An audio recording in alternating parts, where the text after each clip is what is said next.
He didn't even hesitate. Julian Thorne stared at his wife's name on that glowing screen and deleted it. One tap, cold, casual, like erasing a grocery item he no longer needed. Not a partner, not the woman who stood beside him through every storm. Just an inconvenience he was done pretending to tolerate. And in that single, ruthless moment, he unknowingly lit the fuse on everything he thought he owned. If that kind of betrayal makes your blood boil, subscribe right now and stay with me until the very last word of this story. And drop your city in the comments. I want to see exactly how far this story travels. The morning started the way most mornings did in the Thorne household, quietly. Too quietly, if you knew what to listen for. Julian Thorne stood at the floor-to-ceiling window of his Manhattan penthouse, coffee in hand, eyes fixed somewhere beyond the skyline. He wasn't looking at the city. He was looking through it, planning, calculating, the way he always did when something big was coming. And tonight was very, very big. Marcus Chen, Julian's executive assistant, a man who had worked for him for 9 years and had learned the hard way that silence was sometimes the safest answer, stood near the doorway with a tablet in hand, waiting to be addressed. He had learned not to speak first. Julian set down his coffee cup without looking away from the window. "Pull up the Gala list." Marcus unlocked the screen and walked it over. Julian took it, scrolled once, twice, and then stopped. His jaw tightened. "She's still on here." Marcus said nothing. Julian looked up. "I said I wanted it cleaned up." "I understood that to mean the general attendee list, sir. Mrs. Thorne's name was added as a primary. Remove it." The words came out flat. Not angry, not emotional, just decided. The way you'd say, cancel that reservation or close that account. Marcus didn't move immediately. "Sir? Did I stutter? She's your wife." Julian's eyes moved to him slowly. There was something in that look, not quite cruelty, but close enough to it that Marcus felt the temperature in the room drop. "I'm aware of who she is, Marcus. That's why I'm making the decision I'm making." He handed the tablet back. "Remove her, and update the +1 entry under my name." Marcus looked at the screen, then back at Julian. "With Isabella's name." Julian turned back to the window. "Is there an echo in here?" Marcus entered the information. His fingers moved slowly, deliberately, like a man who understood the weight of what he was doing, even if the man giving the order did not. One tap. Aara Thorne.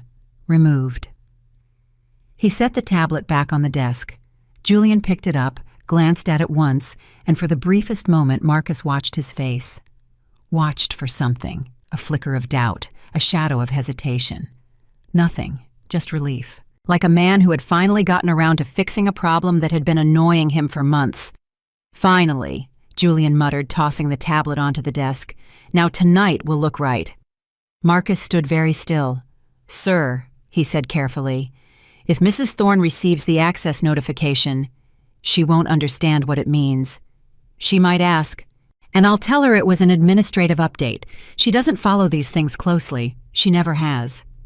Julian moved toward his closet, already thinking 3 steps ahead. "She'll spend the evening in the garden like she always does, and I'll come home and she'll make me tea, and she won't ask a single question that matters." Something in that sentence made Marcus feel sick. Not because it was angry, not because it was dramatic, because it was said with such perfect, comfortable certainty. Julian Thorne knew his wife. He had studied her. He had learned exactly what she was, quiet, devoted, trusting, unquestioning, and he had filed that information away, not out of love, but out of convenience. She was predictable, and predictable was manageable. "You don't think she'll be hurt?" Marcus asked. Julian paused. For 1 second, just one, something moved across his expression, something that almost looked like the beginning of guilt. Then it was gone. "What she doesn't know," Julian said, sliding his jacket off a hanger. "Can't hurt her." He checked himself in the mirror, adjusted his collar, looked satisfied. "Besides," he added, and his voice dropped just slightly, "tonight isn't about feelings. Tonight is about positioning, about who stands next to me when the cameras flash, about the story we tell the room before we even open our mouths." He turned from the mirror. "And Aara," he paused, seemed to choose his words carefully. Aara doesn't tell the right story."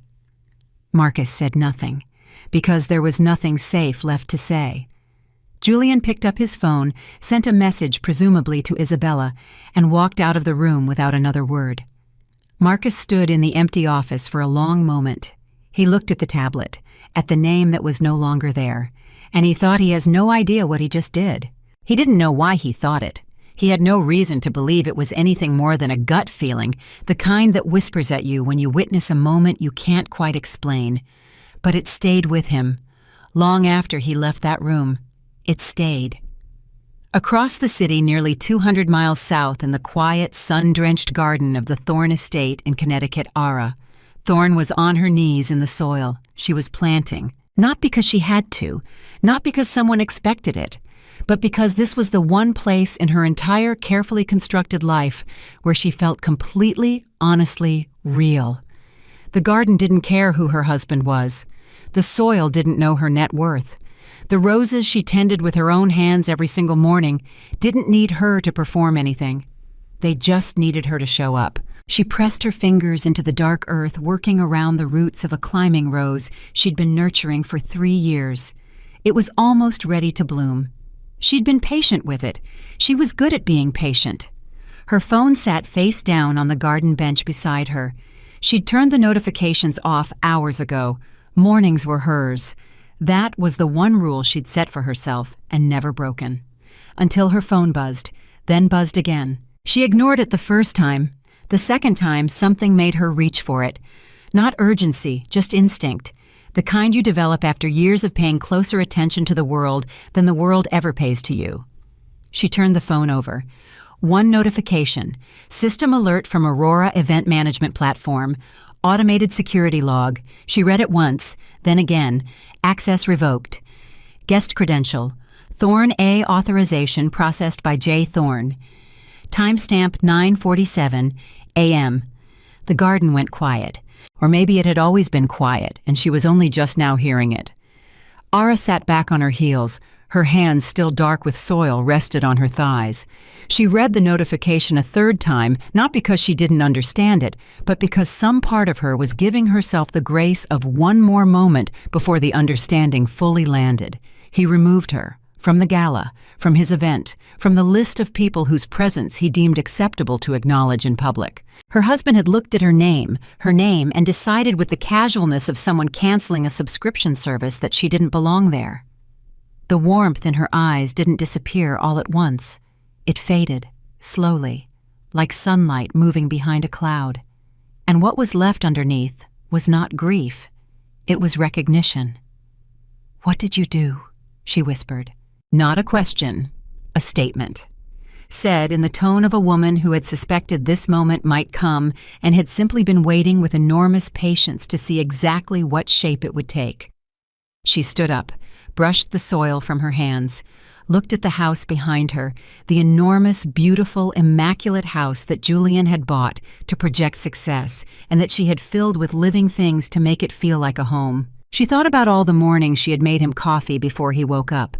All the events she had attended, dressed precisely right, said precisely the right things, made precisely the right impressions, all while he stood slightly ahead of her, taking the credit for the warmth she brought to every room. She thought about the investors who called her charming, the board members who said Julian was lucky, the journalists who wrote puff pieces about their marriage as an example of a powerful man and his devoted, gracious wife.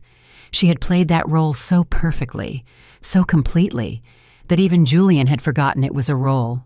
That was his mistake. Aara picked up her phone.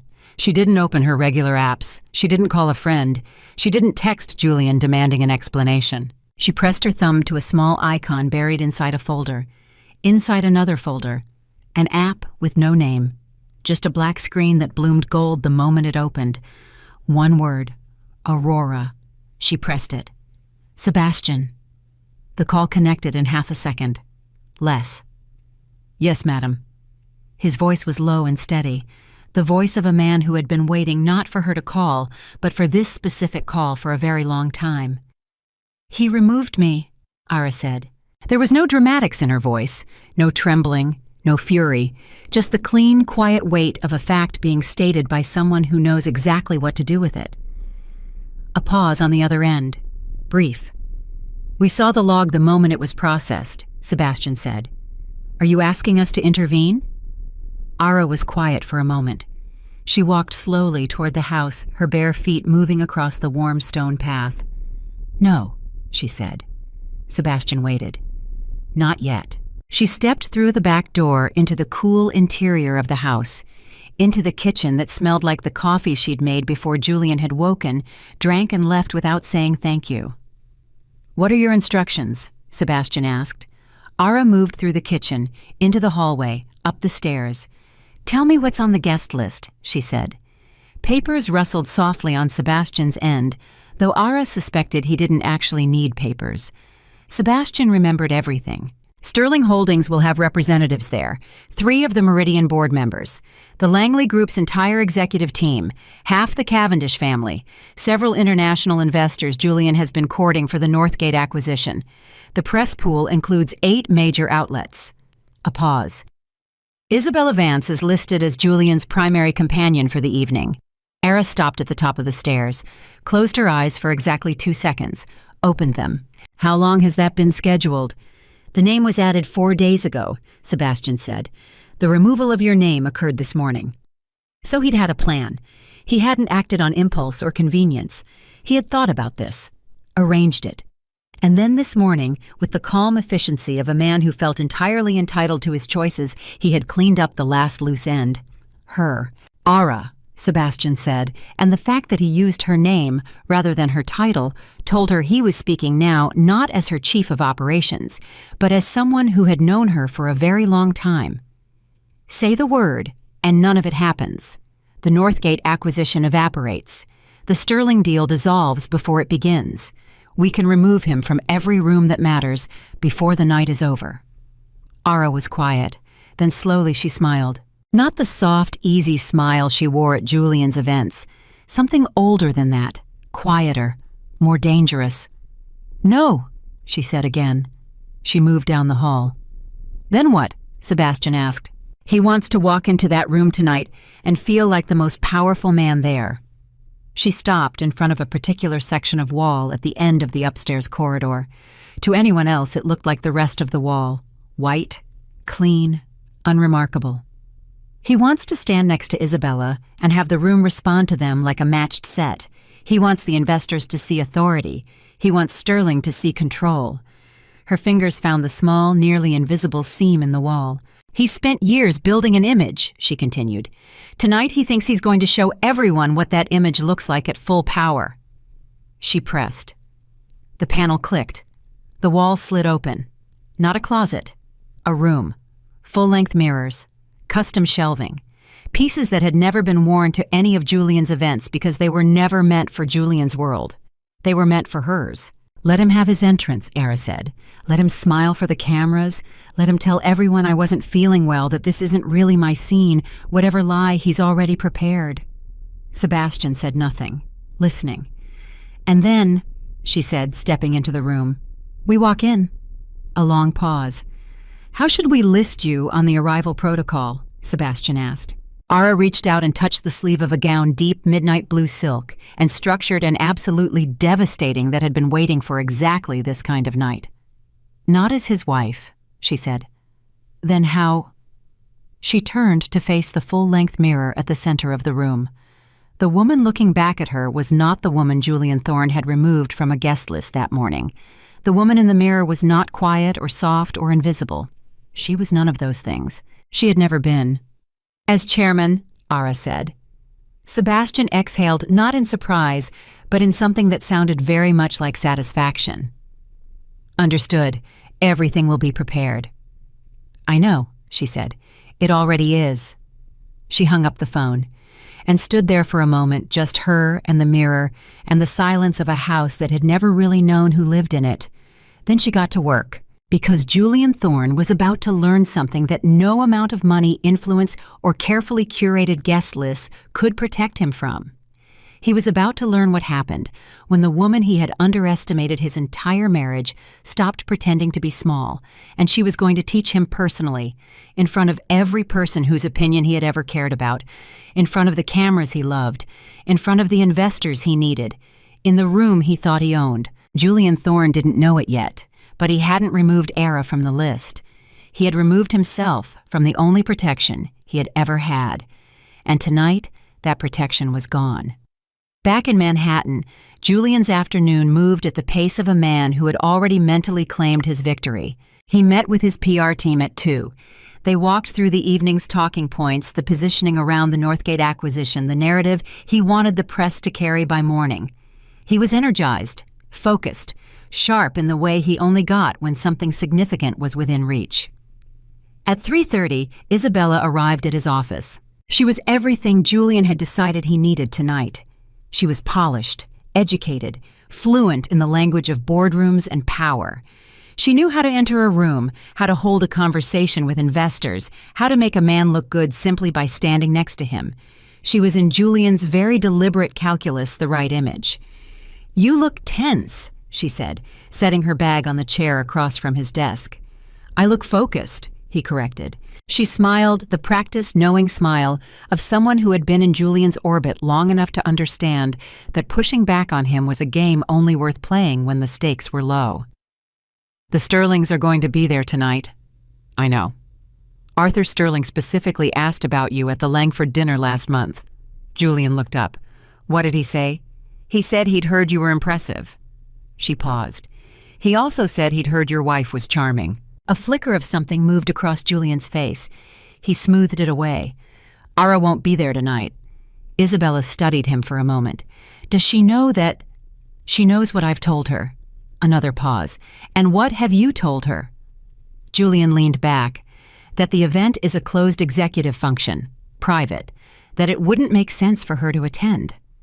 Isabella was quiet for a long moment. Julian watched her and felt a small thread of irritation. He had not asked for her opinion. He never asked anyone's opinion after a decision was made. "She's going to find out," Isabella said finally. "She might." And then Julian looked at her steadily. "And then I'll handle it, the way I handle everything." Isabella picked up her bag. "All right," she said. But her voice had a flatness to it, not agreement exactly, more like a woman noting a fact she intended to remember. Julian didn't notice. He was already looking at his phone, already 3 steps ahead, already inside the version of tonight that he had constructed in his head where everything went perfectly, where the deal closed, where the cameras captured exactly the image he wanted, where Aara was at home in the garden, not asking questions that would inconvenience him. That version of tonight felt so real to him, so certain.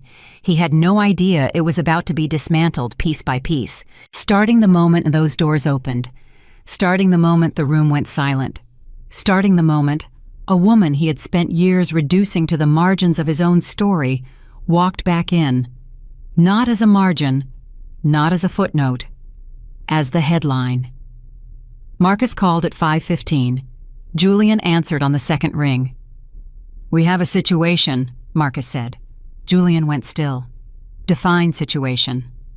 "The Aurora Group has confirmed their attendance tonight." Julian exhaled. This was not news. "I know that. That's the whole point of Their chairman is attending personally." Julian paused. "The Aurora Group, the most quietly powerful private investment consortium in the country. Almost mythologically private, no press, no public profiles, no social media, no photographs." Julian had been trying to get a meeting with Aurora's leadership for 2 years. 2 years of phone calls and letters and introductions through third parties, every single one of which had been politely, immovably declined. And now, out of nowhere, they were coming to his gala. "Their chairman is coming," Julian repeated. "Yes, sir. Personally." "That's what the confirmation says."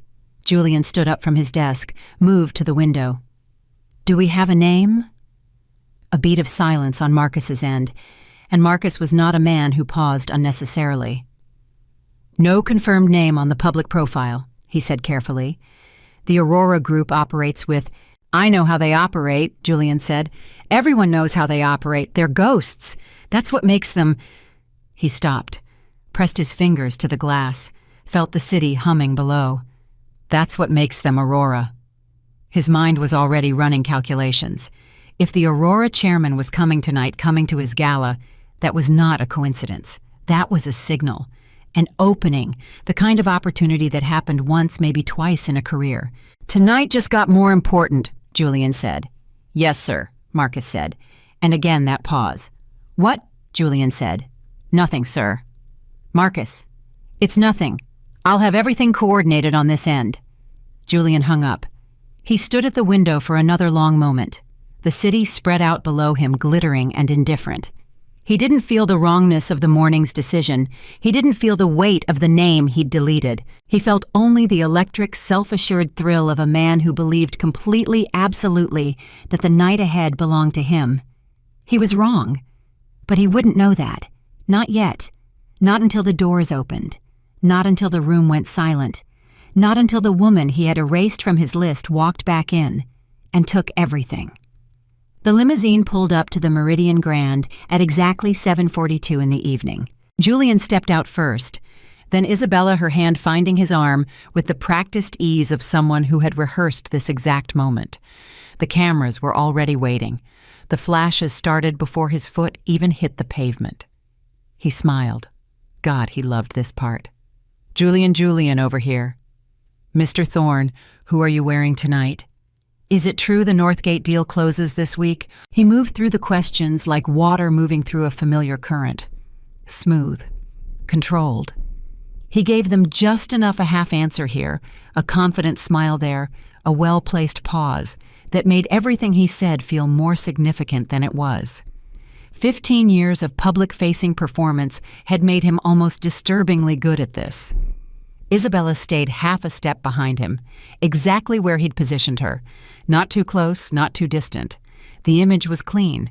And then a reporter, young, sharp-eyed, the kind who did her homework, stepped forward. Mr. Thorne, where is your wife tonight? Julian didn't miss a beat. She sends her love, he said warmly, with the kind of smile that people mistook for sincerity because it arrived so quickly. This kind of event isn't really her world. She's much happier at home. The reporter didn't smile back. She wrote something in her notebook. Julian moved on. Inside, the Meridian Grand was doing what it did best, making wealth feel inevitable.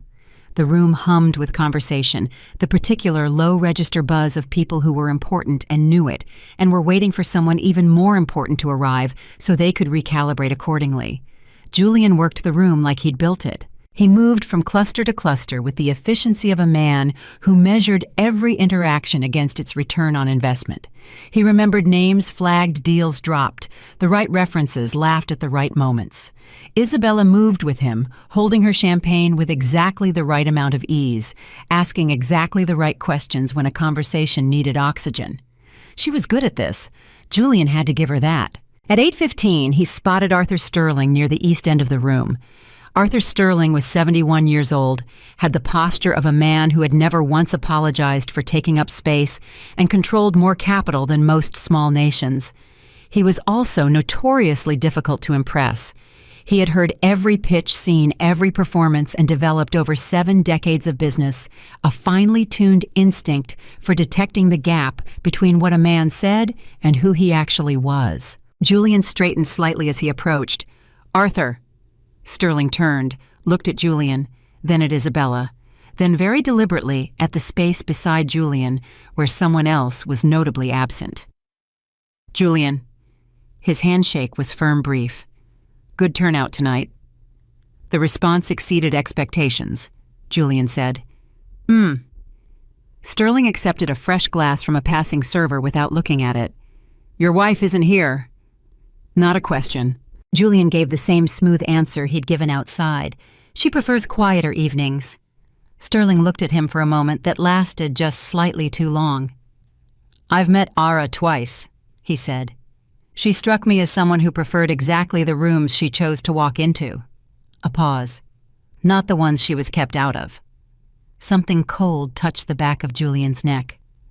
She wasn't kept out of anything, he said, and even he could hear that the words came out one beat too fast. Sterling sipped his drink, said nothing. Arthur, Julian said, pivoting with practiced ease. I actually wanted to speak with you about the Northgate structure. I think when you see the revised terms, let's talk later, Sterling said mildly. I want to see who else is here first. He moved away. Julian watched him go. Isabella leaned slightly toward him. That went well, she said, and her voice was careful in a way that meant the opposite. It was fine, Julian said. He mentioned Aara. I heard him. Julian, it's fine, Isabella. His voice had an edge now, not loud, just final. Stay close. The Aurora confirmation came through their chairman as attending tonight, and when they arrive, I need to be positioned correctly. Isabella looked at him. The Aurora Group. They never send their chairman to... I know. That's unusual. I know that too. He scanned the room, which is why I need to focus. Can you do that? Can we both just focus? Isabella said nothing for a moment. Then she nodded, took a sip of her champagne.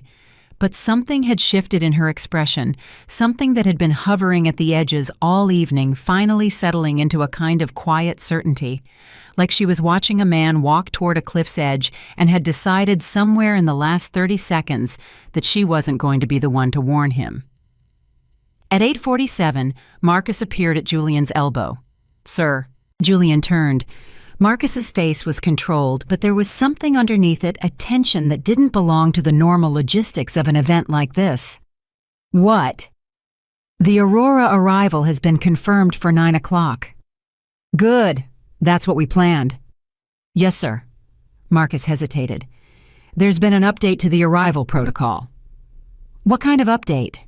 They've requested a priority entrance designation, full floor clearance for 30 seconds before and after entry.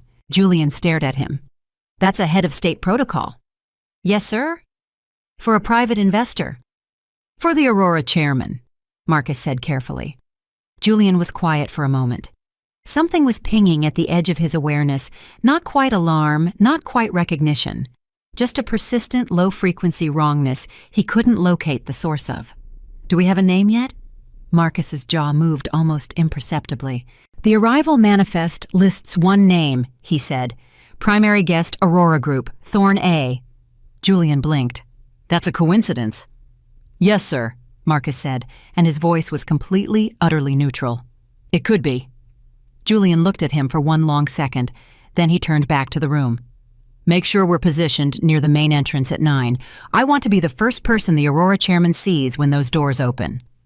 Of course, Marcus said. He didn't move immediately. He stood there for just a breath longer than necessary, and in that breath something moved across his face that Julian, already walking away, never saw. It looked like a man deciding not to stop a collision he could see coming from a mile away, because some collisions, Marcus had learned, you simply had to let happen. At 8:59, the room began to change. It was subtle at first. A shift in the energy. The conversations didn't stop, they just thinned the way conversations do when people begin paying more attention to something they can't quite name yet.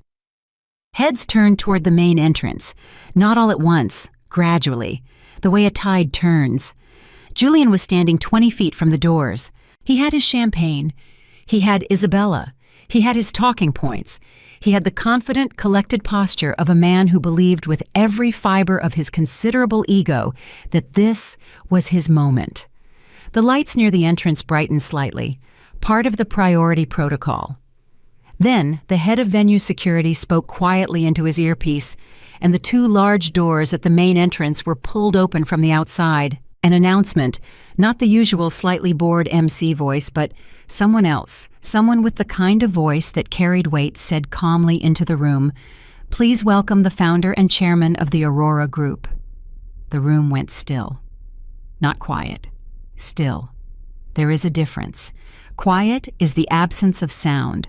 Still is the absence of movement. The entire room stopped moving. Julian felt it before he saw her. He felt the shift in the room, the way you feel a change in air pressure before a storm. Something arriving. Something large. Something that the room had been unconsciously waiting for without knowing it. And then she walked in. And Julian Thorne's entire world came apart at the seams. Because the woman standing in those doors, the woman the room was rising, for actually rising, people getting to their feet the way you do for someone you respect at a cellular level, was wearing midnight blue silk and standing in a way that made the room feel smaller around her. She wasn't performing. She wasn't trying. She simply was. And she was Aara, his Aara. The woman who made him coffee every morning, who came home with soil on her hands and asked about his day, who sat quietly at his events and smiled when spoken to, and never, not once in 15 years, had given him any reason to suspect that she was anything other than exactly what she appeared to be. The woman he had deleted from this room at 9:47 that morning with a single tap of his finger. She was here, not just here. She was the arrival. "No," Julian whispered. The word came out before he could stop it, small and fractured and completely exposed. Isabella, standing beside him, had gone very still. Aara walked into the room and she didn't look at Julian, not immediately. She moved through the space the way someone moves through a room they own, because they do own it, pausing briefly to exchange words with a man Julian recognized as the head of the Cavendish family, then turning to accept a greeting from two of the Meridian board members who were approaching her with the body language of people who were genuinely, unreservedly pleased to see her. Not polite, not obligatory, pleased. Julian watched a board member whose calls he'd been chasing for 3 months take Aara's hand in both of his and say something that made her smile, the real one, not the version she'd worn at his events, the version that reached her eyes. "She knows them," Isabella said quietly. It wasn't a question. Julian couldn't speak. Arthur Sterling had crossed the room and was standing in front of Aara now, and the transformation in Sterling, the man who 40 minutes ago had looked at Julian with the careful, measured assessment of someone not yet convinced, was extraordinary. Sterling was smiling, open, warm. He was deferring to her. Arthur Sterling, who deferred to no one, was deferring to Julian's wife. "Julian," Isabella said, and now her voice had something different in it, something that might have been pity. "Julian, say something." He couldn't, because Aara had finally turned her eyes across the room and found him, and the look on her face was not anger, not vindication, not triumph. It was something worse. It was patience, the expression of a woman who had always known this moment was coming and had simply been waiting with enormous, quiet, terrible patience for it to arrive. She held his gaze for exactly 3 seconds. Then she turned back to Arthur Sterling and said something that made the older man throw his head back and laugh genuinely, fully laugh in a way Julian had never once managed to produce from him in 2 years of trying. Julian set his champagne down on a nearby table.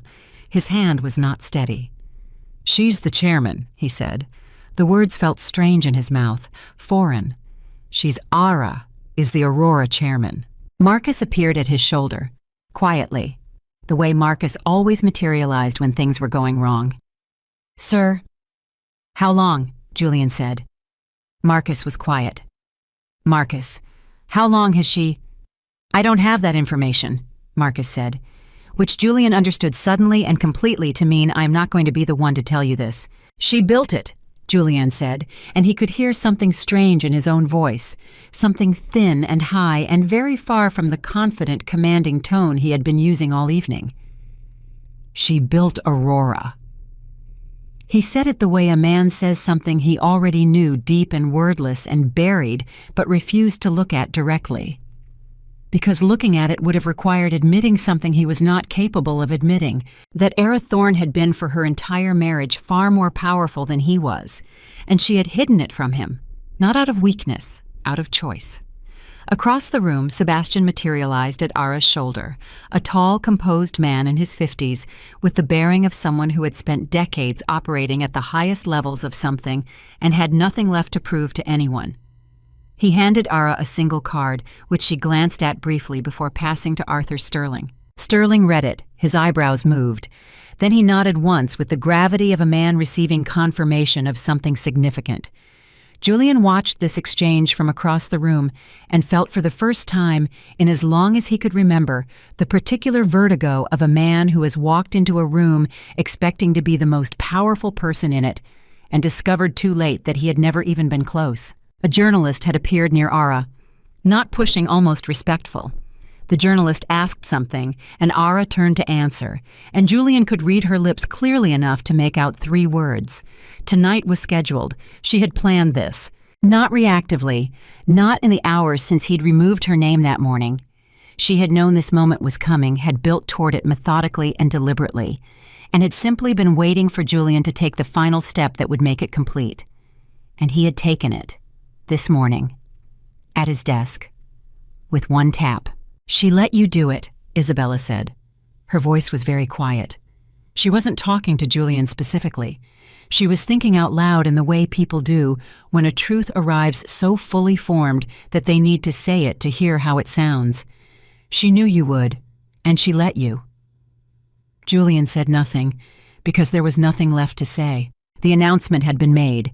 The room had risen. The most important people in that space, the people Julian had spent 2 years positioning himself to reach, were standing in a loose orbit around Aara Thorne, and their body language said everything that needed to be said about where the real gravity in this room had always been.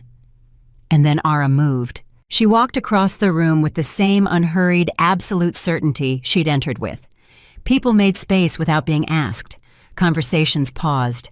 Eyes followed her. She walked directly to Julian.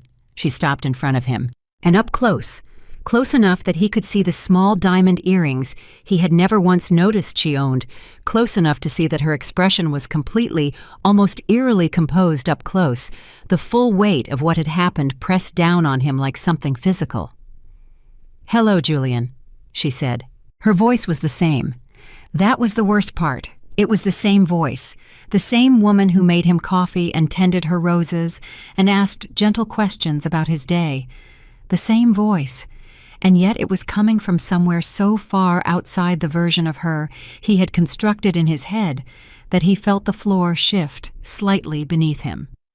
"Aara," he said. One word, no follow-up. He had nothing. She looked at him for a moment, then at Isabella briefly, without judgment, just acknowledgement. The way you look at a detail in a room you've already accounted for. Then back to Julian. "I want you to know something," she said, "and I want you to hear it clearly." He waited. "Tonight was not about you," she said. "It was never about punishing you. It was never about revenge."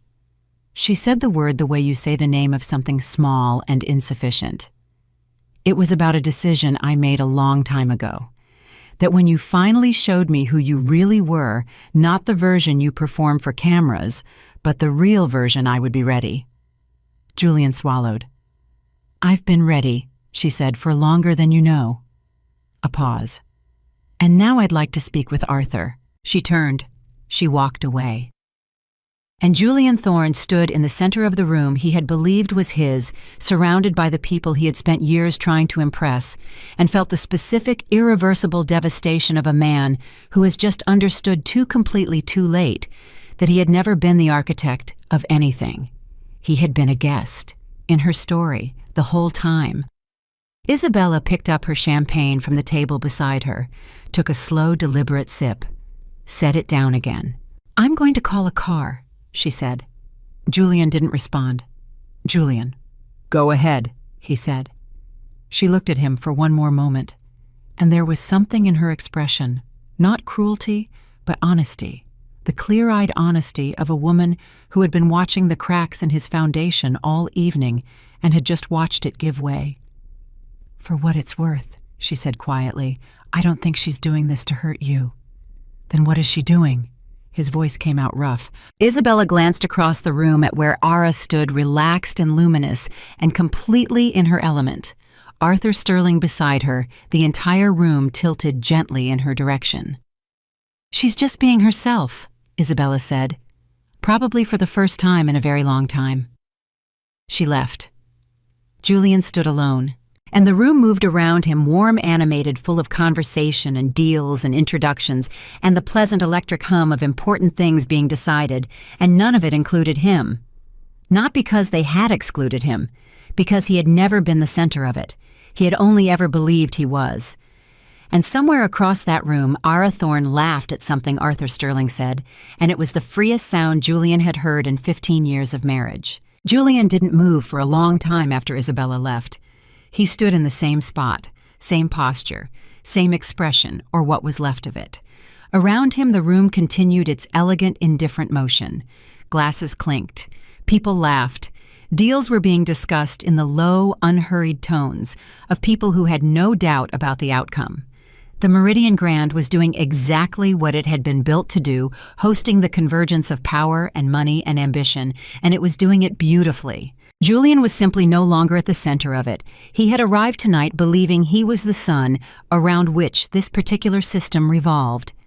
He understood now with a clarity that felt almost physical in its discomfort that he had been wrong.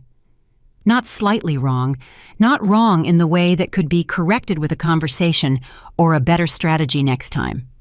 Wrong in the foundational structural way that meant everything built on top of that assumption was also wrong. He picked up his champagne, drank without tasting it. At 9:17, Marcus reappeared. Julian didn't look at him.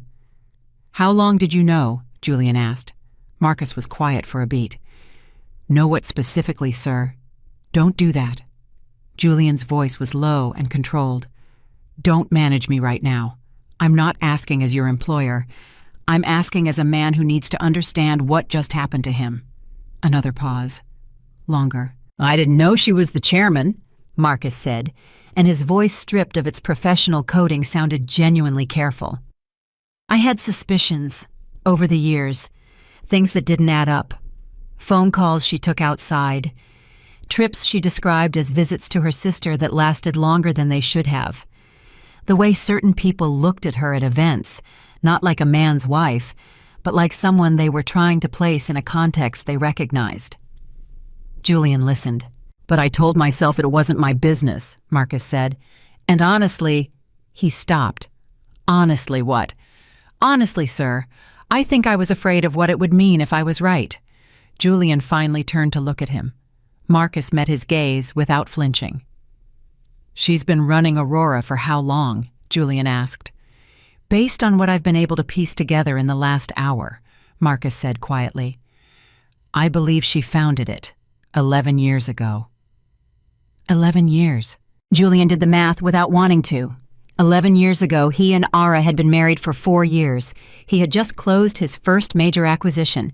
He had been proud of himself loudly and constantly, and Aara had listened and smiled and asked questions and never once said a single word about the fact that she was simultaneously quietly building something that would eventually make his accomplishments look like a rough draft. 11 years. "She funded it herself?" Julian asked. "The original capitalization appears to have come from her family trust," Marcus said. "The one she inherited before you were married. You may recall there was a prenuptial agreement that kept those assets separate." Julian did recall. He had insisted on the prenup. He had been the one with assets worth protecting at the time, or so he had believed, and Aara had signed it without argument or complaint, so easily that he had taken it as confirmation that she brought nothing significant to the table. She had signed it, without argument, because she already understood something he didn't. That separating her assets from his wasn't a concession. It was protection. For her. From him. She knew, Julian said. He wasn't talking to Marcus anymore, not really. Even then, she knew what she was going to build, and she made sure I couldn't touch it. Marcus said nothing, because there was nothing to add to that. Across the room, Aara was seated now at one of the private tables near the east window, and the group gathered around her had grown. Sebastian stood slightly behind her left shoulder with the quiet vigilance of a man whose entire professional purpose was her safety and success. Arthur Sterling was to her right, leaning forward with his elbows on the table, in the posture of a man who was not just listening, but learning. Two of the Langley Group executives were across from her, and one of them, a woman Julian had tried to get a meeting with for 8 months, was nodding in the rapid, engaged way of someone whose mind was being genuinely changed about something. And Aara sat at the center of it, with the ease of someone who had been doing exactly this for a very long time. Julian watched her hands as she spoke. They moved the same way they moved when she gardened, purposeful, precise, connected to whatever she was doing. He had always found it soothing to watch her hands. He had never understood why until this moment. She was competent in everything she did. He had simply categorized it differently. A gentle hand touched in her garden, not someone finding peace, but someone who was always precise. A quiet question at a dinner party, not a wife making conversation, but a woman gathering information. A soft suggestion offered carefully and then dropped when he dismissed it, not deference, but patience. He had mistaken her patience for passivity his entire marriage. At 9:29, something changed at the table. Julian watched it happen without being close enough to hear it. Aara had said something, a single sentence, it looked like, delivered with the same calm she brought to everything, and the reaction around the table was immediate and unanimous. Sterling sat back. One of the Langley executives exchanged a glance with his colleague. The woman who had been nodding stopped nodding and became very still. Then Sterling said something. Aara responded. Sterling nodded slowly, the way you nod when you're confirming a decision you've already made internally. He reached across the table. They shook hands, and from across the room, even without hearing a word, Julian understood with absolute certainty that the deal he had come here tonight to close the Northgate acquisition, the pivot point of the next chapter of his career, the thing he had spent 8 months building toward, had just been decided. Not by him, without him, possibly at his expense. He set his champagne down. He started walking. He didn't have a plan. That was new. Julian Thorne always had a plan.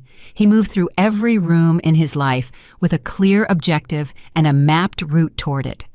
But his feet were carrying him across the Meridian Grand before his mind caught up, and when it did, it only managed one coherent instruction. Talk to her. He reached the table at 9:31. The conversation paused when he arrived, not hostilely, but completely. Every person at that table turned to look at him with the particular attention you give to an interruption you were not expecting. Aara, he said. She looked up at him, and again that expression, patient, clear, like someone who had been expecting this too and had simply been wondering when it would arrive. Julian, she said, could I have a moment? She held his gaze for a beat, then looked at Arthur Sterling. Arthur, will you excuse me briefly?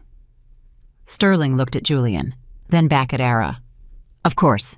He said it the way you say of course to someone you respect, and will pick this up to someone you're not yet sure about, and both meanings were completely audible. Aara stood. She moved with Julian away from the table far enough for privacy, but not so far that she left her territory. He noticed that. She chose the ground, even in this. You want to know about Northgate? She said before he could speak. He stopped. How did you... Because that's what tonight was for you, she said simply. I know how you think, Julian. I have spent 15 years learning how you think. A pause. It's actually one of the reasons Aurora has been so successful. Understanding how men like you move through a room tells you a great deal about where the real opportunities are. The words hit him in a place he hadn't expected. Not cruel, just precise, like a scalpel rather than a hammer. Were you ever, he said, and his voice came out lower than he intended, actually my wife, or was it always... I was always your wife, she said. And for the first time that evening, something moved in her expression that wasn't composure. Something real, something that had weight and history and pain behind it.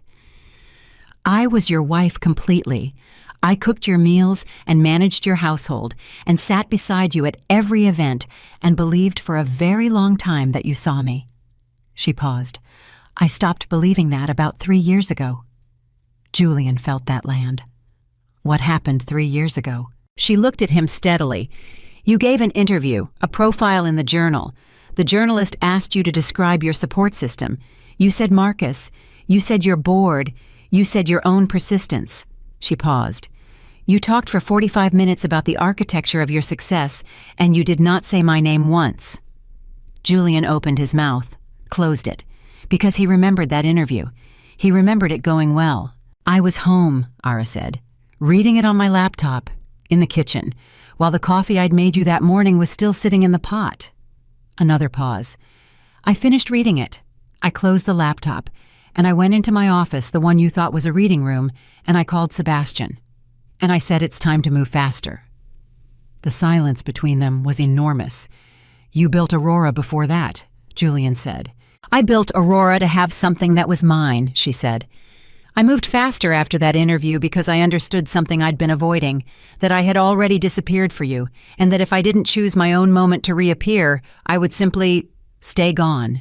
Julian looked at her, really looked at her, maybe for the first time all evening, and what he saw was not the woman he had managed and categorized and filed under known for 15 years.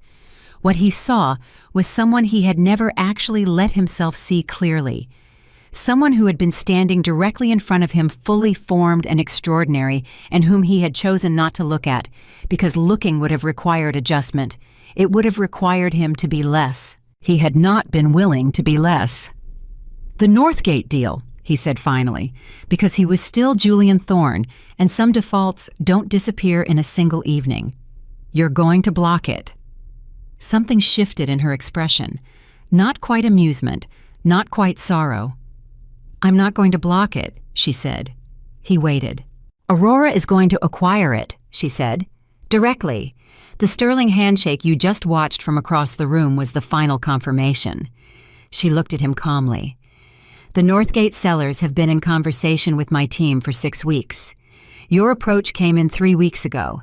The reason they kept stalling on your offer was because they were waiting to finalize ours." Julian heard a sound in his own head.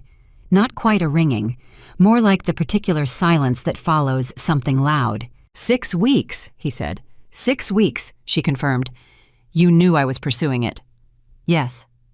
"And you moved first," she said, cleanly, without apology. "Because that is what you do in business, Julian. You move first. You taught me that.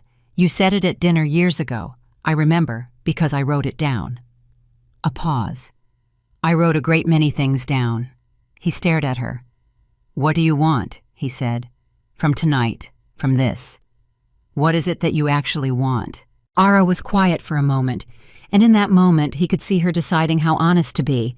Not whether to lie, she wasn't going to lie, he understood that now as a fundamental fact about her, but how much truth to offer, and in what form. "I want you to understand what you did this morning," she said finally. "Not the business consequences. Those are already settled.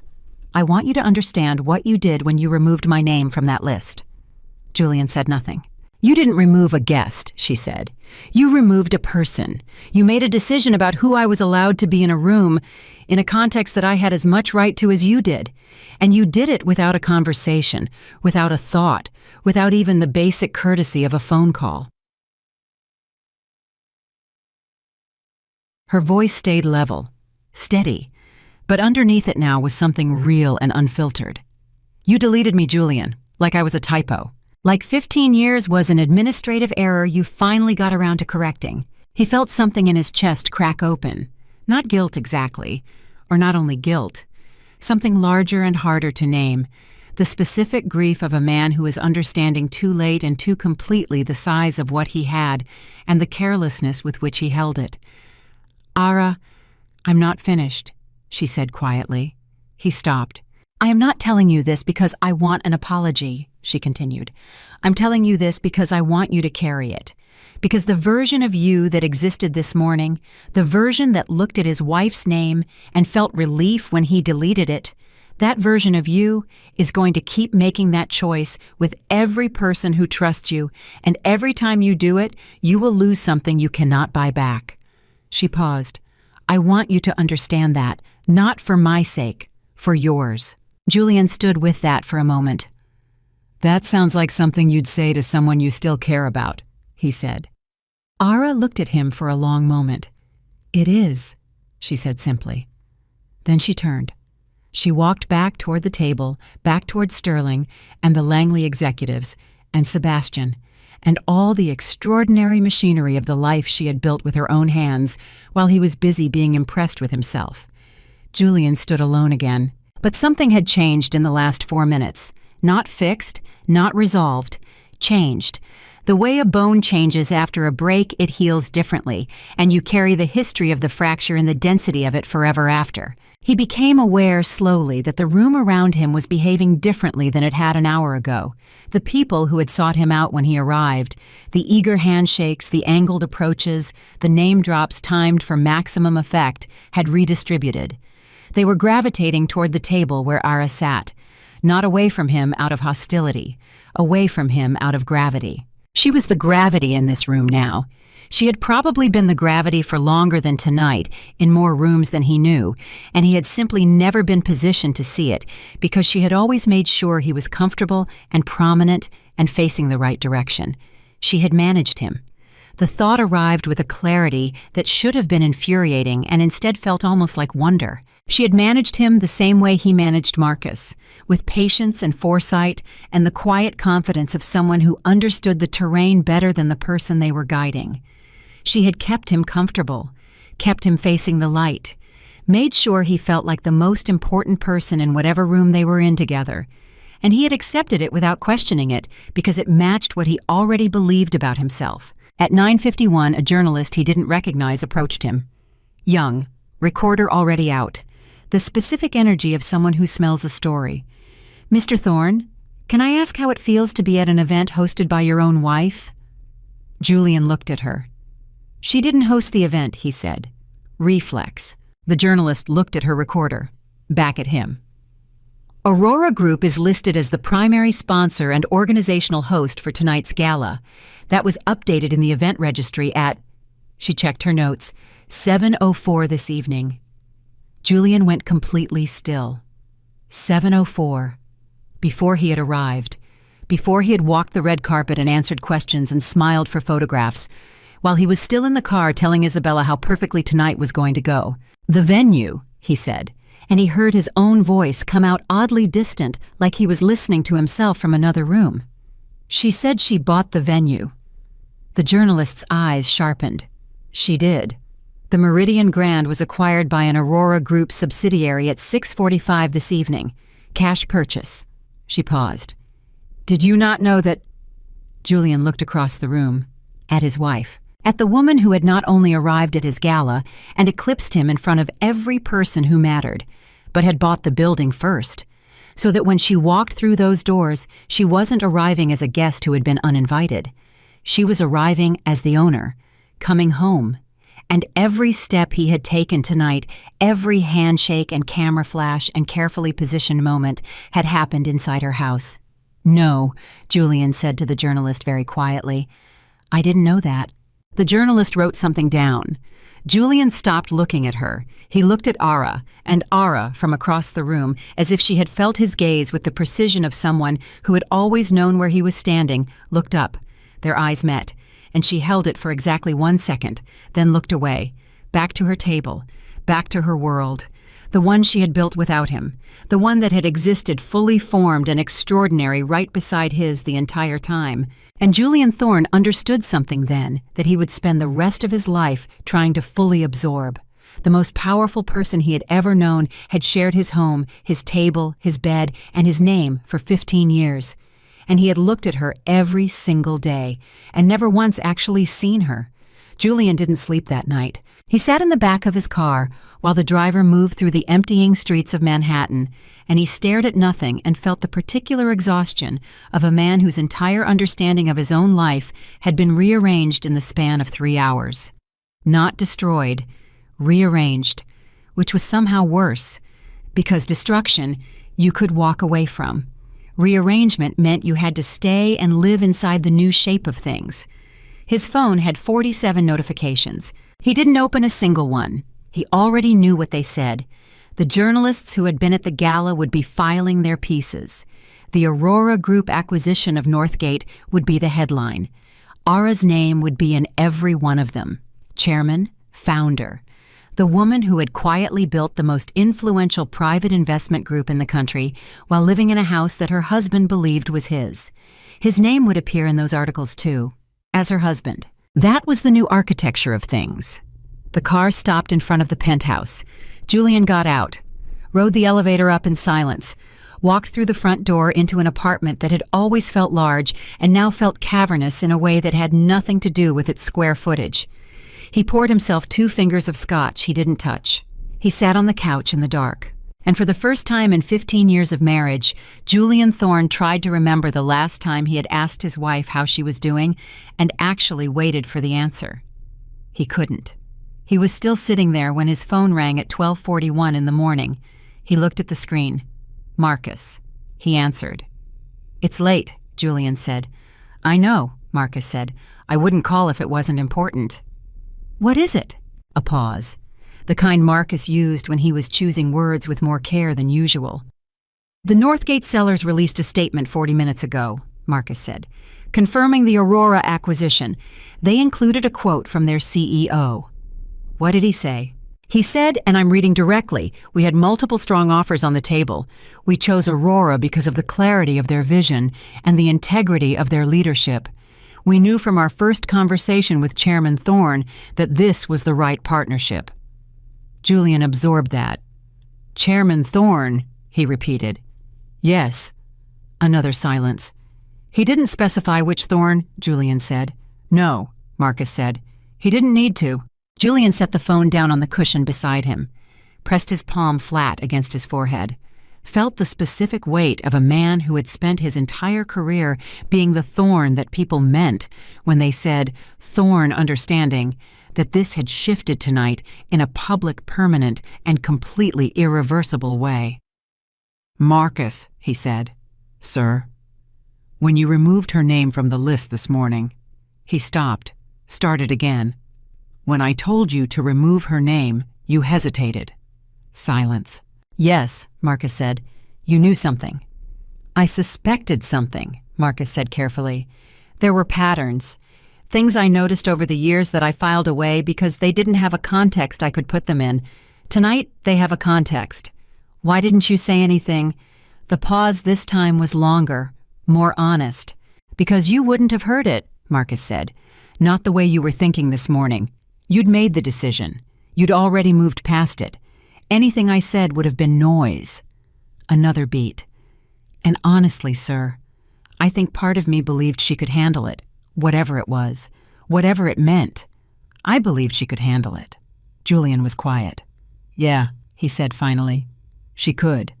He hung up. He sat with the scotch he still hadn't touched until 2 a.m, and then he went to bed, and he lay in the dark of a room that smelled faintly of Aara's perfume she had left 3 days ago for what she'd told him was a board meeting in Boston, which he now understood meant something entirely different. And he stared at the ceiling and felt slowly and painfully the full dimensions of the hole his own blindness had dug. Aara at that same moment was awake too. Not out of anxiety, out of habit. She had never needed much sleep on the nights after a major event. Her mind ran clean and fast in the hours after something significant, processing, cataloging, preparing for what came next.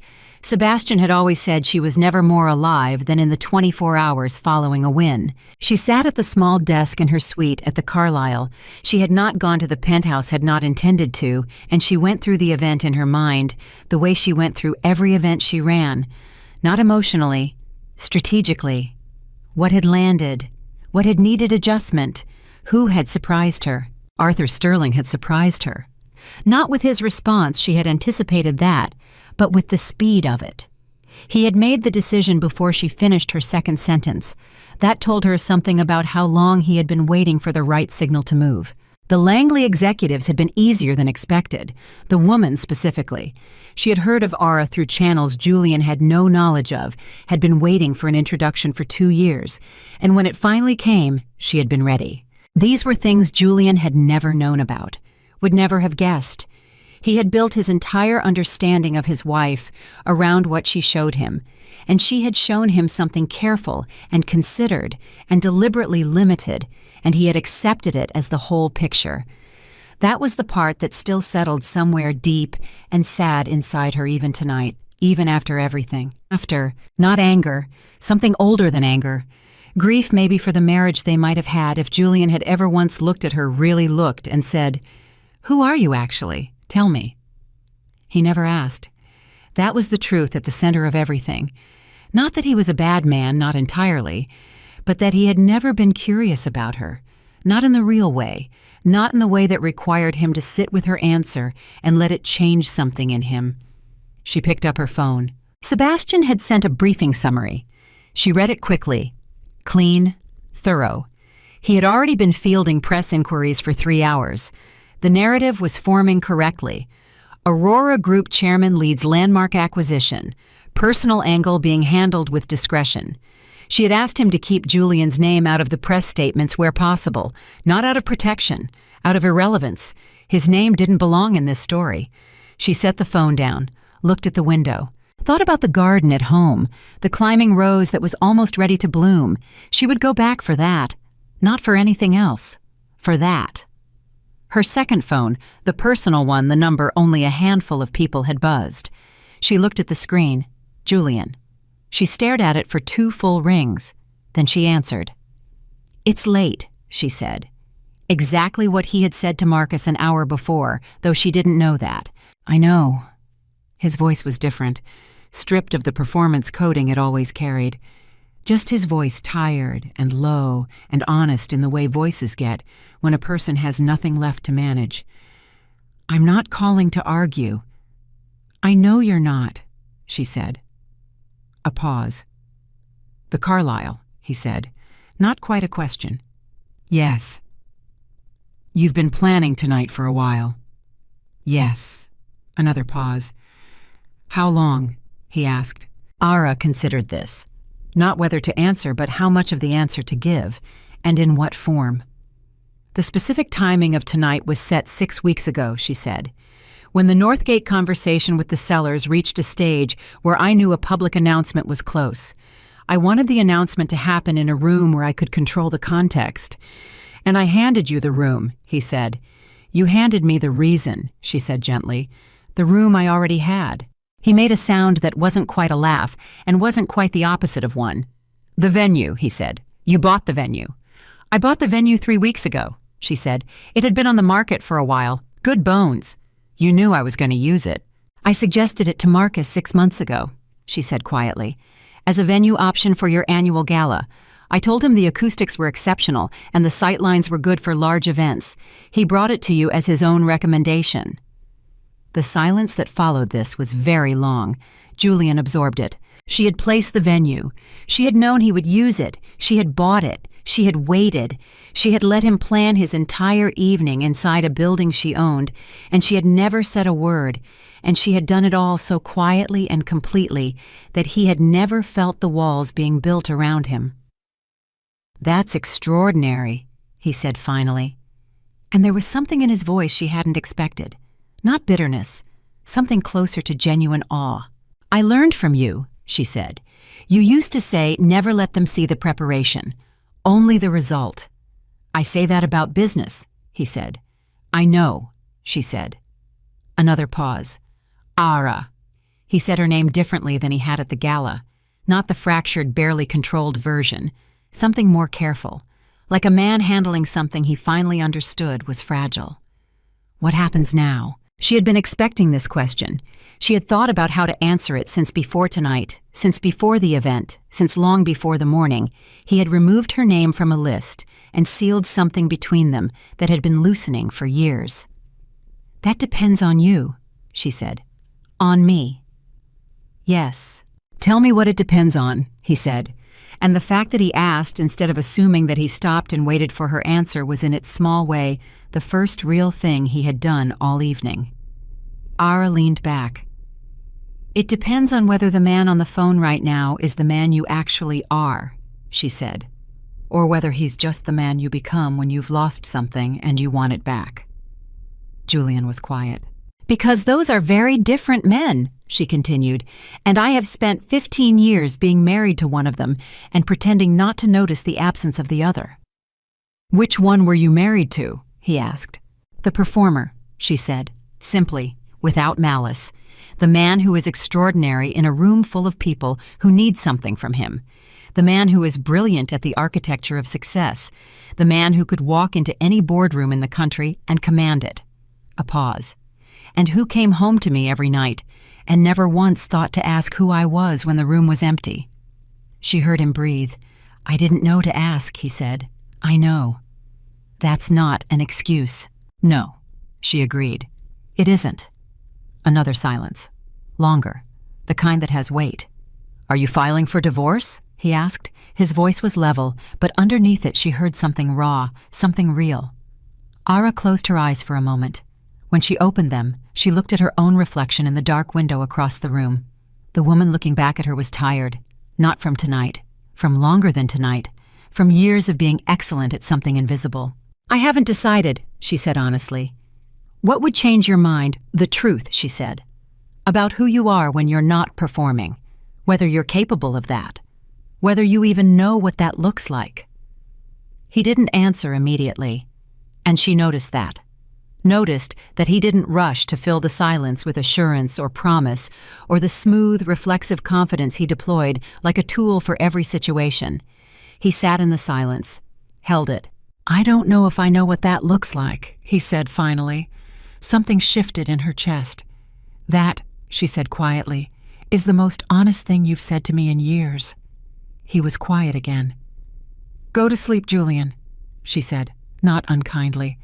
"We're not going to solve 15 years tonight." "No," he said. "I know." A pause.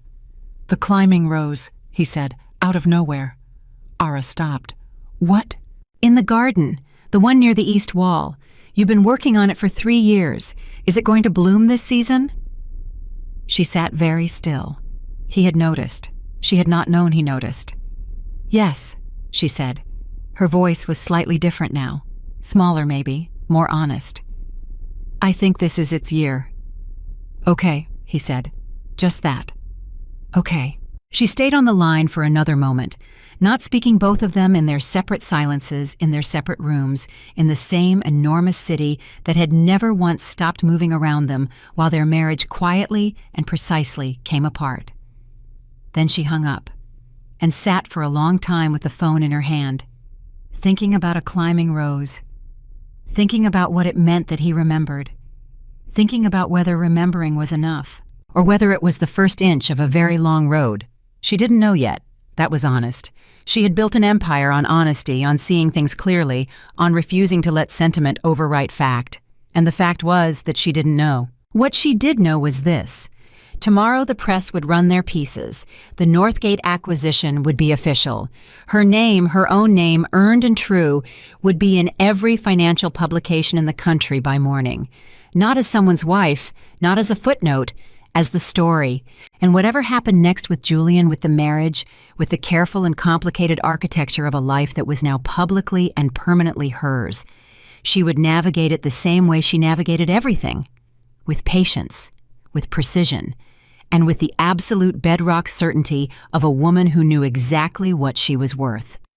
She finally put the phone down, opened the briefing document on her laptop, got back to work. Because Aara Thorne had never needed a gala or a dramatic entrance or a room full of witnesses to know who she was. She had always known. She had simply decided that tonight was the night everyone else would know it too, and they did. Every single one of them. Julian drove himself to Connecticut. No driver, no Marcus on the phone talking him through the logistics of his day, just him and the car and the 2-hour stretch of highway that had always felt like a transition between the person he was in the city and the person he was supposed to be at home. He had never figured out who that second person was. That was the truth he sat with for most of the drive. Not the business fallout, not the press, not the board meeting Marcus had scheduled for Thursday. Those things were real and they would require handling, but they were familiar. He knew how to handle familiar problems. What he did not know how to handle was the silence inside the car, which was not the silence of a man who had nothing to think about, but the silence of a man who had too much and no practiced way of moving through it. He arrived at the house at 2:17 in the afternoon. He sat in the car for 4 minutes before he got out. The house looked the same. Of course it did. Houses don't change because the people inside them do. It stood there exactly as it always had, large and quiet and well-maintained, and for the first time in the 15 years he had owned it, Julian Thorne looked at it and felt like a visitor. He went inside. The silence was different here than it was in the Manhattan penthouse. The penthouse was a silence of surfaces, hard, reflective, modern. This house had a softer silence, the kind that came from years of someone moving through it with care. Aara's silence, the specific hush of a home that had been tended. He walked through the kitchen, saw the coffee maker she had used every morning, the small ceramic bowl on the counter where she kept her garden gloves, the particular arrangement of things on the windowsill, a small plant, a smooth stone, a photograph that he had looked at 1,000 times without seeing. He picked up the photograph.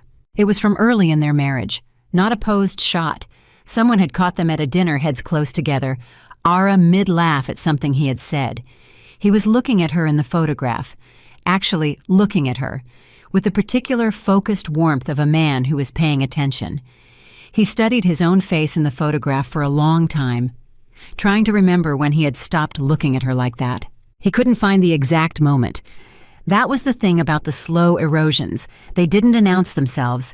They just happened one small inattention at a time, each one so minor that you could always tell yourself it didn't matter until you turned around one day and found that the accumulation of all those minor moments had built a wall you didn't remember constructing. He set the photograph down carefully and went out to the garden. The morning had been overcast, but the afternoon had cleared, and the garden in full afternoon light was something Julian had never actually taken the time to stand in and register. He had walked through it. He had glanced at it from windows. He had accepted it as part of the property, the way you accept a good view, pleasant, unremarked upon, assumed. He walked the east path slowly, past the beds of lavender she kept near the gate, past the section of herbs she'd planted 3 years ago after deciding she wanted to grow what she cooked with, past the stone bench where she sometimes sat in the mornings with her coffee before the day began, before anyone needed anything from her. He reached the east wall, and there it was, the climbing rose. 3 years of work. He had seen it at various stages without registering what it was. Bare canes in winter, a tentative leafing in spring, gradual green growth through the summers. He had never watched it with intention, never understood what he was looking at, but Aara had told him what to look for, and now he looked. The buds were tight still, maybe a week away, maybe less in this light on this wall with this particular warmth, but they were there, dozens of them, the patient result of 3 years of someone showing up every single day and doing the quiet, necessary, invisible work. Julian put his hand on the stone wall beside the canes and stood there for a long time. His phone buzzed in his pocket. He ignored it. It buzzed again. He took it out, looked at the screen. Not Marcus, not the board, not a journalist. Aara. One message. Check the east wall in the morning. First light hits it at 6:40. That's when you'll see it best. He read it twice. She knew he was there. Of course she did. This was Aara. She probably knew he'd left the city the moment he'd pulled out of the garage. She probably knew he'd sat in the car for 4 minutes. She knew everything with a precision that had stopped surprising him and started instead filling him with a kind of complicated reverence. He typed back, 2 words, "Thank you." He watched the screen. 3 dots appeared, then disappeared, then appeared again, then, "You're welcome, Julian." He pocketed the phone, looked at the rose, and for the first time since he had woken up that morning, since before that, since the night before, since the moment those doors opened at the Gala and the world he thought he owned turned out to belong to someone else, he felt something other than the grinding static of a man trying to process too much at once. He felt something quiet. Not peace, not yet, but the beginning of something that might, with enough time and enough honesty, become peace. It was small, but it was real. And Julian Thorne, who had spent his entire life trading in the large and the impressive and the undeniable, was starting to understand that real was worth more than he had ever given it credit for. The board meeting happened on Thursday as scheduled. Julian walked into the Thorne Capital conference room at 9 o'clock and felt the particular atmosphere of a room full of people who had already had several conversations without him. That was new. He had always been the center of every conversation his board had. He had built the company that way on purpose, ensuring that nothing significant moved without passing through him first. He sat down. Richard Harrington, the longest-serving board member, and the one who had called Marcus twice the morning after the Gala, spoke first. "The Northgate loss is significant," Harrington said. No preamble.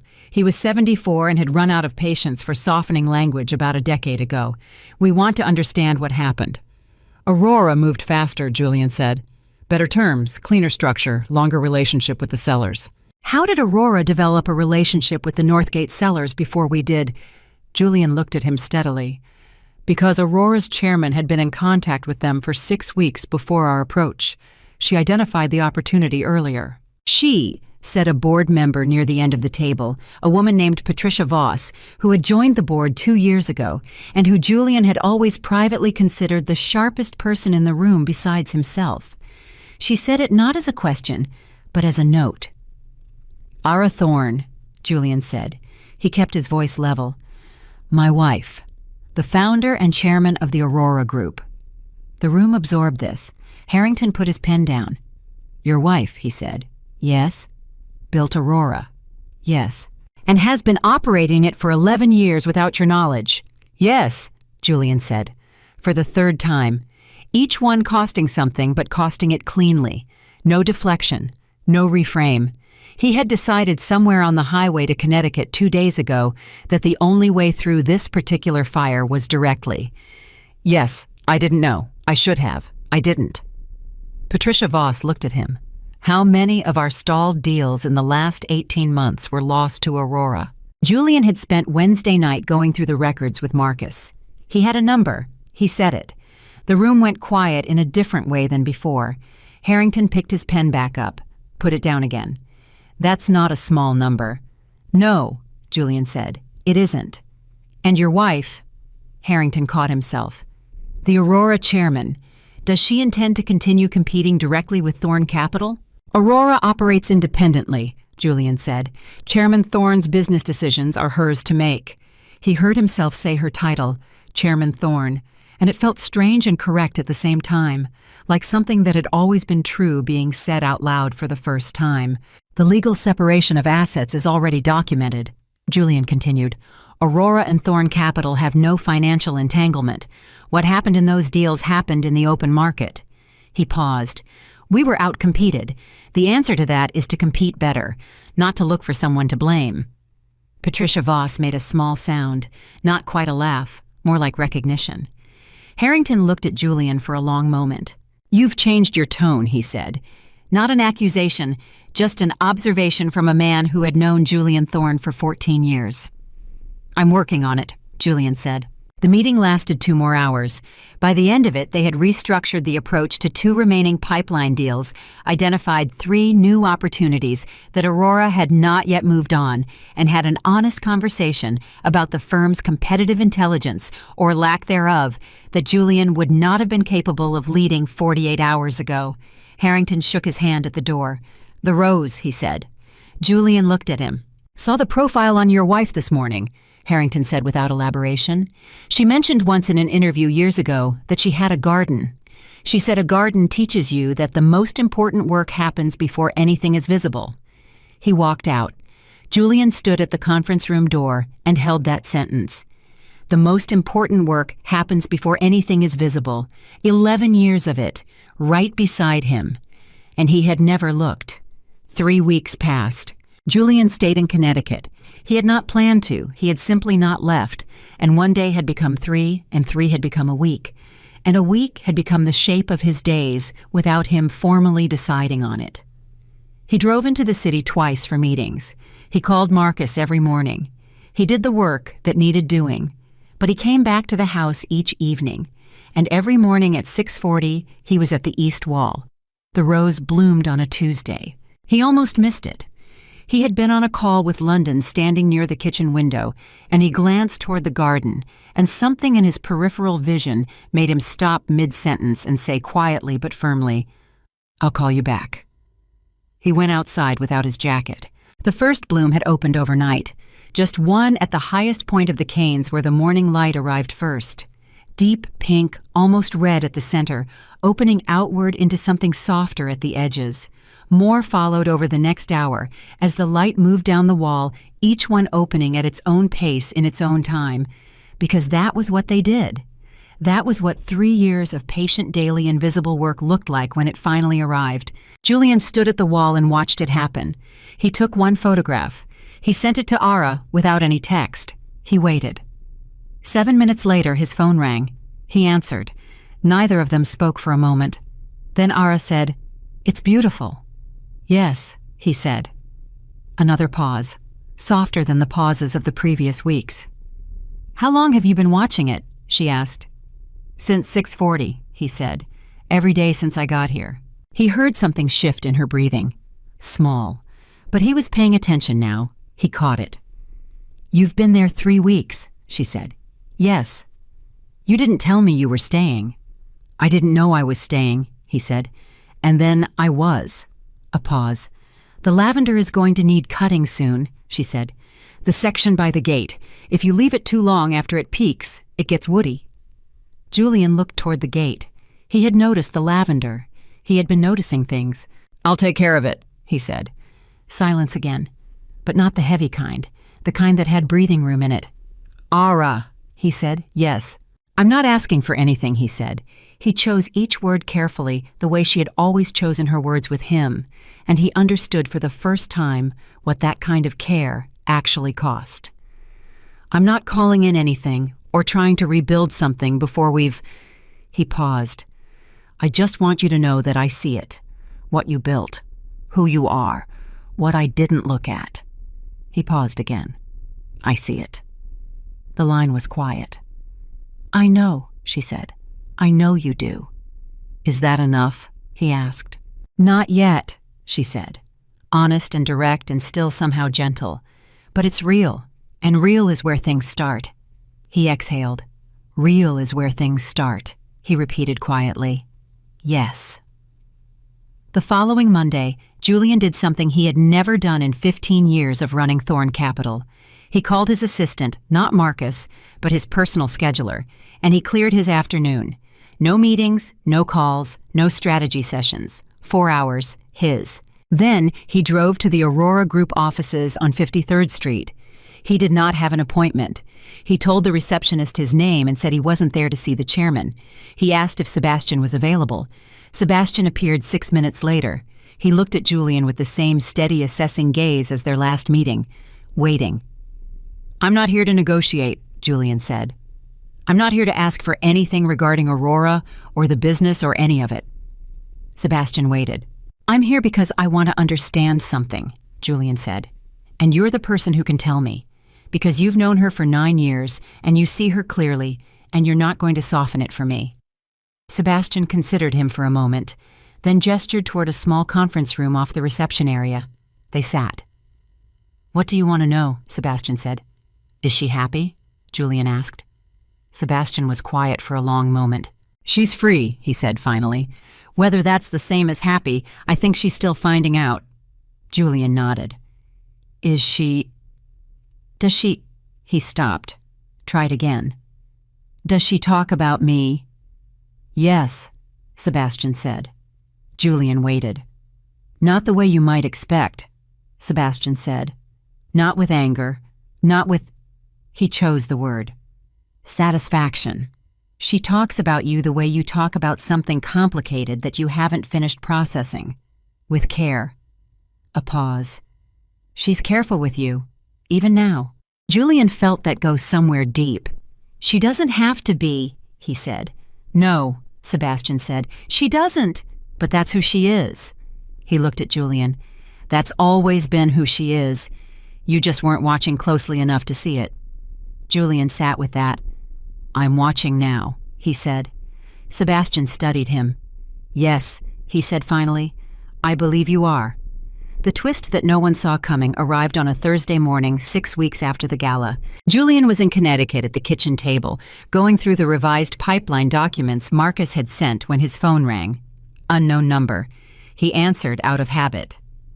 "Mr. Thorne," a man's voice, older, formal. "My name is Edward Cavendish. I believe you know my family." Julian straightened. The Cavendish family. Old money. Old connections. One of the names Sebastian had mentioned in Aara's orbit on the night of the gala. "I know of your family," Julian said carefully. "Yes, I'm calling because I attended the Meridian event 6 weeks ago. I had the pleasure of speaking with your wife at some length." A pause. "With the Aurora chairman." "Of course," Julian said. "She spoke about you," Cavendish said. Julian stopped. "She did," Cavendish continued. "Not in the context you might expect. She was describing a conversation she'd had years ago with someone who influenced her thinking about long-term investment strategy. She credited the insight to you." Julian was very still. She said you told her early in your marriage that the best investments are the ones where you believe in the value before the market does, that the patience required to hold something while the world catches up is the rarest skill in business. Julian remembered saying that. He had been 29. They had been sitting on the floor of their first apartment eating takeout because they hadn't had furniture yet. He had been talking about a deal. He had no memory of her absorbing it, holding it, building an entire philosophy around it. She built Aurora on that principle, Cavendish said. Invest early, operate in silence, wait for the world to catch up. Julian closed his eyes. I'm calling, Cavendish continued, because I've been considering whether to bring the Cavendish family office into a partnership with Aurora. I've been deliberating for some time, but I wanted to speak with you first. A pause. I wanted to understand who she learned from before I committed to the teacher-student. The silence between them was enormous. Then Julian said, She didn't learn from me. I said something once. She understood it more completely than I ever did. She built something with it that I never would have thought to build. He paused. If you're looking for a reason to partner with Aurora, Mr. Cavendish, that's it. She takes the truth that's in front of everyone and sees what no one else has thought to do with it. Cavendish was quiet for a moment. That, he said, is a more honest answer than I expected. I'm working on honest, Julian said. After he hung up, he sat at the kitchen table for a long time. She had credited him, privately, to someone important at an event where she had every reason to stand entirely in her own light. She had credited him with the seed of an idea that she had grown into something extraordinary. She had protected that, even while building her exit, even while preparing for the night that would change everything. She had kept that small private acknowledgement of what he had given her, and she had carried it, and she had spoken it aloud to someone she respected. He picked up his phone. He didn't call her. Not yet. He typed one message. Edward Cavendish called me this morning. He waited. Less than 2 minutes. Her reply, I know. He told me he was going to. Then after a pause, I should have told you that you were part of where it started. That was mine to say, and I didn't say it. Julian read that 3 times. He typed back slowly. You built it. Whatever seed existed, you grew it. That's yours entirely. 3 dots. Disappeared. Appeared again. Then, maybe we both get credit for different parts. He stared at that message for a long time. Maybe we both get credit for different parts. It was not a reconciliation. It was not a promise. It was something more careful and more honest than either of those things. It was the beginning of a different accounting. One that didn't require anyone to be entirely the villain or entirely the hero. One that allowed for the complicated truth of 2 people who had been in their separate ways both more and less than the other had understood. Julian set the phone down, went back to the garden. The rose was at full bloom now, the entire east wall covered in it, wave after wave of pink, opening into the morning light, the result of 3 years of daily, patient, invisible work, finally visible to anyone who cared to look. He stood at the wall, took a breath, and he made himself a promise. Not to Aara, not to the board, not to anyone who needed something from him, to himself. That he would spend however long it took learning to see what was in front of him before it was gone. That he would ask the questions before the answers walked out the door. That he would stop measuring the value of a room by who was looking at him inside it and start measuring it by who he had actually looked at. Small promises, quiet ones, the kind no one would see him make. But Aara had taught him something about that kind of work. The most important kind happened before anything was visible. And Julian Thorne, standing alone in the garden his wife had built with her own hands, finally late and humbled and irreversibly changed, understood exactly what that meant. 6 weeks after the night that cost him everything he thought he owned, he had nothing he had planned for, and everything that actually mattered. The rose bloomed, the light moved, and for the first time in 15 years, he watched it.